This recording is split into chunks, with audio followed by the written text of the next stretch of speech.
Hi students, இன்னைக்கு நம்ம பார்க்க போகிற rearrangement reaction dienone phenol rearrangement reaction. இந்த நேம்லேயே இருக்குது ஈன் ப்ளஸ் ஓன் அப்படின்னா ஒரு டபுள் பாண்ட் இருக்கக்கூடிய ஒரு கீட்டோன் குரூப் இருக்கக்கூடிய ஒரு காம்பவுண்ட் தான் நம்மளோட ரியாக்டன். ஃபீனால் தான் நம்மளோட ப்ராடக்ட். அப்போ ஃபீனால் இருக்கலாம், எனி மெத்தில் சப்ஸ்டியன்ஸ் கூட இருக்கலாம். ஓகேவா?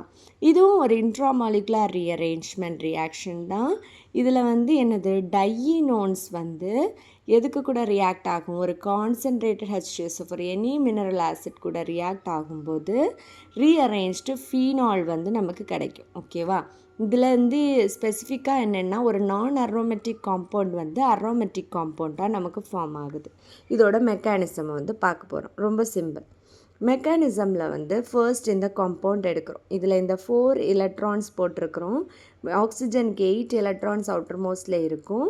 அதில் ஆல்ரெடி 4 எலக்ட்ரான்ஸ் இந்த 2 பாண்ட் கூட ஷேர் ஆகிருக்கும். பேலன்ஸ் 4 எலக்ட்ரான்ஸில் இந்த 2 எலக்ட்ரான்ஸ் இந்த H+க்கு கொடுக்கும். அப்போ இது இங்கே என்ன நடக்கும்? புரோட்டனேஷன் நடந்து இந்த OH பாண்டு ஃபார்ம் ஆகும்.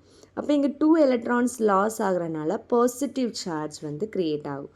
அதுதான் இங்கே கொடுத்துருக்கு. அப்புறமா என்ன நடக்கும்? இந்த பாசிட்டிவ் சார்ஜ் எலக்ட்ரான் லாஸ் ஆனது மாறணும் இல்லையா? அதனால இதில் இருக்கிற பாண்டு ஷிஃப்ட் நடக்கும். இங்கே பாண்ட் இங்கே ஷிஃப்ட் ஆகும்போது இந்த பாண்ட் இங்கே ஷிஃப்ட் ஆகும். அப்போ இந்த பாசிட்டிவ் மாதிரி OH வரும், இந்த பாண்ட் இங்கே வந்துடும். இந்த இடத்துல ஒரு பாசிட்டிவ் சார்ஜ் க்ரியேட் ஆகும். ஏன்னா இங்கேருந்து லாஸ் ஆகுதுல்ல, அதனால. இப்போ இங்கே பாசிட்டிவ் சார்ஜ் க்ரியேட் ஆன அப்புறம் இது ஒரு செகண்டரி கார்போகேட்டையான். இதுதான் நம்மளோட இன்டர்மீடியேட். ஓகேவா? இதில் இருந்து நம்ம என்ன பண்ணுறோம்? 1,2 ஷிஃப்ட் பண்ணி நம்ம அடுத்து ப்ராடக்ட் கொண்டு வர போகிறோம். இந்த 1,2 ஷிஃப்ட் பண்ணும்போது இந்த R என்ன ஆகும்? இங்கே ஷிஃப்ட் ஆயிரும்.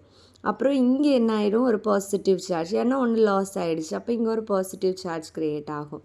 அப்புறமா நமக்கு தெரியும் எல்லா இடத்துலையும் ஒரு ஹைட்ரஜன் இருக்கும். ஸோ இங்கே இருக்கிற ஹைட்ரஜன் என்ன ஆகும்? HSO4 மைனஸாக வெளியே போய் இந்த ஹைட்ரஜன் இருக்கிற பாண்ட் இங்கே உள்ளே வந்துடும். அப்போ இந்த பாசிட்டிவ் மாறி நமக்கு இப்படி இந்த மாதிரி ஆல்டர்னேட் டபுள் பாண்ட்ஸ் கிடச்சி ஆர் இந்த மாதிரி கிடச்சி OH நமக்கு ப்ராடக்ட் ஃபீனால் ப்ராடக்ட் நமக்கு கிடைக்கும்.